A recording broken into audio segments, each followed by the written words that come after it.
favorite scary movie.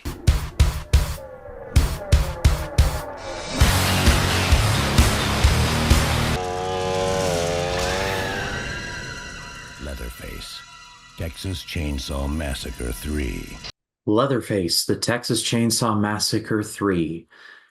I don't think there has been a horror franchise that has taken such a dip in quality from the first one since Texas Chainsaw Massacre. They really are the trailblazers in that regard. You have one all-time classic in the original, then you have number two, which is just, I don't know what it is, but it's just weird. And then you have the rest, which just go from all right, it's fine to absolutely just like set aside a room in hell for that one. As far as Texas Chainsaw Massacre 3 goes, I was going into it with dirt poor expectations, and to be perfectly honest, the movie was not as bad as I was expecting it to be. To quote Miracle Max from The Princess Bride, I've seen worse. after the insanity there that was Texas Chainsaw Massacre 2, it felt like this was a return back to formula, if you can really call it that. Toby Hooper pretty much just like went scorched earth on Texas Chainsaw Massacre after part 2. And so with part 3, it's back in Texas, like Leatherface is back to something resembling Leatherface, and it's about a bunch of people who end up running afoul of Leatherface and his rather scary family. One thing of note is that one of the main stars of the movie is a young Viggo Mortensen. Yes, Aragorn, son of Arathorn, is in this movie, and he's actually not that bad. He's very early in his career, if my memory serves me right, so I'm not entirely sure like how deep into his career he was, but it would get better for him.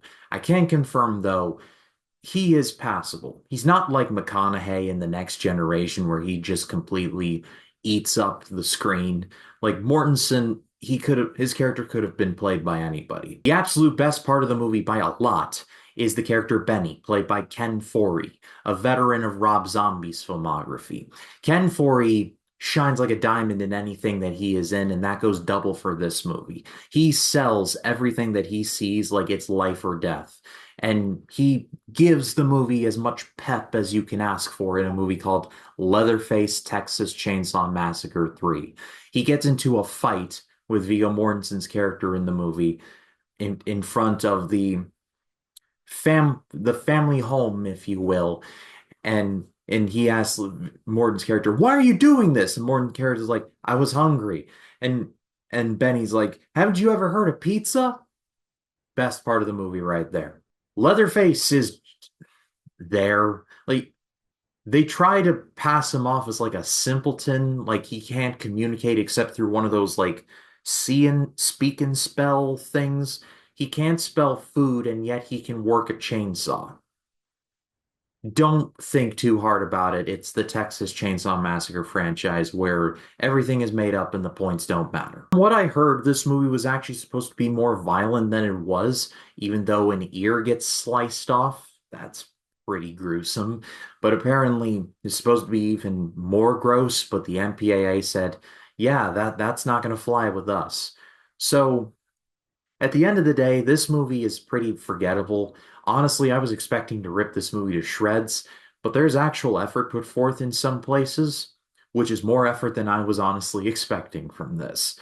I sound like I'm damning it with faint praise, but believe me, I've seen the Texas Chainsaw Massacre film on Netflix, and you can't go any further down than that.